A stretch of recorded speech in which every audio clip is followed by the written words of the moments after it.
Federaalli fi impaayerri tokkumaa kan jedhu yaadi kitaaba kana keessatti ibsamee jira.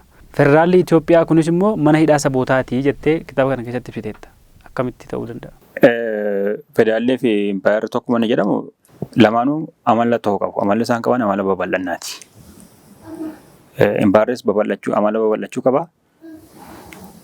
Babal'achuuf immoo saboota hunda keessaa waraana walitti qabata. Dinagdeedhaan, ilaalcha siyaasaatiin, karaa adda addaa aadaa isaa calaqqisuudhaan akkuma impaayerri tokko babal'achuu fi humna qabaachuu barbaadu federaalummaanis ilma qabaata jechuudha. Amma har'a Ameerikaan yoo fudhanne ilaalle Ameerikaan federaala. Garuu biyya Veenzuweelaa jedhamu fudhattee mootummaa Veenzuweelaa Nikolaaas Maaduroo jedhamu qabdee fudhattee mana isheetti hidhattee jirti. Middle East yookiin immoo giddugalaa bahaa kana keessatti waraana kuma hedduu kaawwattee daldala karaa daldala naannoo sana jiru to'attee madda teekinooloojii naannoo sana jiru to'attee inumaayyuu waraana dabalataa keessa jirti. Ameerikaan Iraaq dhattee lolteetti, Liibiyaa dhuftee lolteetti, Afgaanistaan dhattee lolteetti, Veetnaam dhattee lolteetti. Ameerikaan federaala garuu bakka isheen itti aadee lolle jechuudha. Lolli aggression yookiin immoo darbanii daangaa ofii keessaa bahanii loluun immoo amala impaayeraati. Kana kanatti gaafa dhufnu fedhii daangaa darbe qabaachuun amaluma impaayera tokko qabdu federaalis qabda jechuudha. Raashiyaan federeeshiniidha federaala. Garuu waraana Yuukireen keessa jirti. Biyyoonni adda addaa amaluma kana ni qabu jechuudha. Gara aggreeshiniitiif humnaan waa argachuu, humnaan waa qabachuutti yoo dhufne amalli federaalaatii fi amalli impaayeraa garaagarummaa guddaa hin qabaatan. Mirga sabootaa tiksuudhaatis garaagarummaa guddaa amma kana hin qabaatan. Mirgi sabootaa inni dhugaa yoom tikfama? Gaafa saboonni qe'ee isaaniitti bilisummaa mataa isaanii qabaatan. Bilisummaa siyaasaa, bilisummaa dinagdee, bilisummaa aadaa gaafa qabaatan. Bilisummaa jechuun maali? Inni jalqabaa hiikkaansaa bilisummaa jechuun heera mataa sabni tokko heera mataasaa ofiisaatii tumatee mootummaa mataasaa ofiisaatii gad dhaabbatee mootummaa isa fakkaatu jalatti buluu jechuudha. Mirga kana immoo federaalis impaayeris hin kabaju.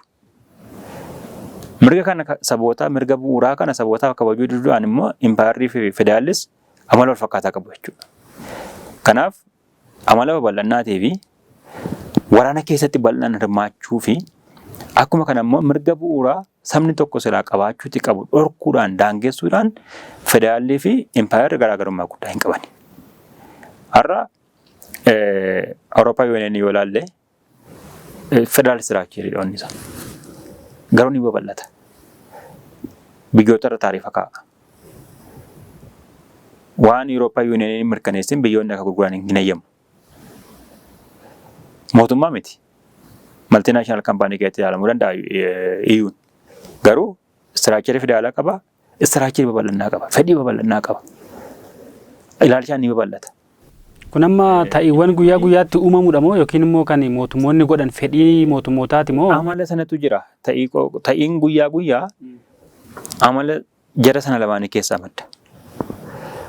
Fedhiin amalli kun immoo mootummootas ni qara, sheeppi godha. Isa kanadha.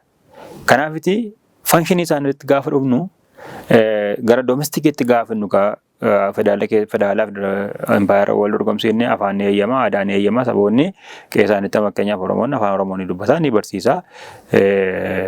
Dhorkaa miti. Naannoo fi bulchuu dabalatama fakkeenyaaf. Garuu fedhii babal'annaa hin qabu federaalummaan Itoophiyaa har'a. Fedhii aggreeshinii hin qabu federaalummaa Itoophiyaa har'a. Yoo kana qabaate impaayerummaa sammuu qaduudhaan qaburraa maaltu adda godhe?